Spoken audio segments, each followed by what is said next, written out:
রাজ্জাক ভাই তিন ধরনের লোক ছিলেন, তিনটা ক্যারেক্টার ছিল না। একটা হচ্ছে রাজ্জাক সাহেব হচ্ছে গুড ডিরেক্টর, গুড অ্যাডমিনিস্ট্রেশন, এরকম অ্যাডমিনিস্ট্রেশন ডাইরেক্টর আমি ফিল্মে খুব কম পাইছি, বুঝছেন। রাজ্জাক ভাই আবার আর্টিস্ট, হিরো হলে আর এক রকম, আর ব্যক্তিগত জীবনে মাটির মানুষ।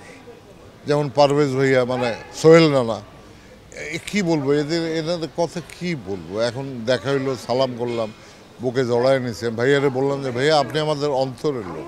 যেমন আলমগীর ভাই আমাদের অন্তরের লোক। আলমগীর ভাই একদিন ফোন করে আমার কথা বলতেছে, বলতো আমি কে, আমি তখন হাইসা দিছি এর জন্যে যে দীর্ঘ এত পথ চললাম, ওনার কত ছবি করছি, হিরো করছি ওনার প্রোডাকশনে, আর এইসব কণ্ঠ তো আমাদের কানে বাজে।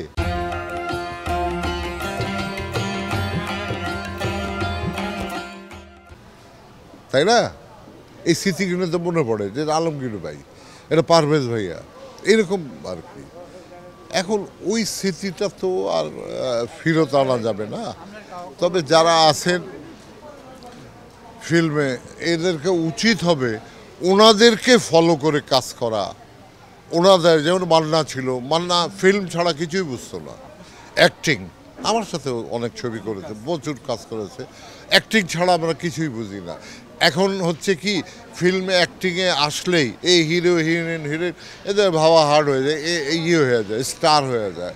নায়করা যা রাজ্জাক জীবন আমি দেখছি, এত বছর একসাথে কত রাত কাটিয়েছি শুটিং করতে গিয়ে, কোনো দিন ভুলেও রেগেও বলে না যে আমি নায়ক রাজা রাজ্জাক, এই কথা বলেননি।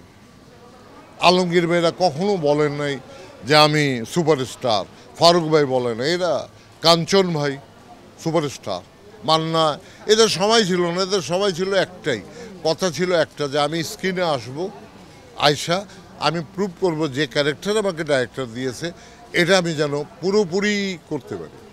এই এখন এটার একটু অভাব আছে, কথাটা বুঝছেন।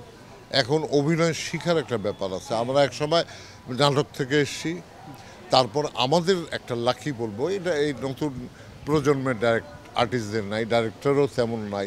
সিরাজিরা যেমন বুড়া হয়ে যাচ্ছে, আমরা বুড়া হয়ে যাচ্ছি, আপনারা শিখাবে কে? আমাদের শিখে আসেন নাই তো।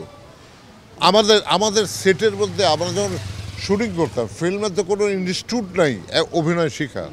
আমাদের প্রতিটা শিল্পীর ডাইরেক্টরের ছিল ইনস্টিটিউট। আমরা ওনার চেহারার দিকে তাকালে বুঝতে পারতাম যে এই সিনটা উনি কীভাবে চাচ্ছে। আর আমাদেরকে একটা ট্রেনিং দেওয়া হয়েছে, এখনকার শিল্পীরা জানে কি জানি না, একটি ডাইরেক্টর অন দি সেট যখন থাকেন, উনি যে কী চিন্তা করতেছেন ওটা আপনার জন্যই চিন্তা করতেছেন, এবং আপনাকে বলার সাথে সাথে ওটা রিসিভ করে নিতে হবে।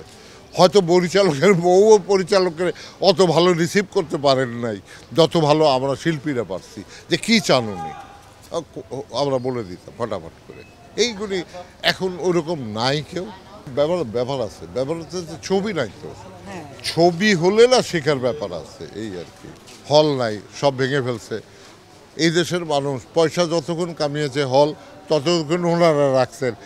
যেই দেখলো যে না পয়সা আসতেছে না, ওনারা বন্ধ করে দিল, এই আর কি।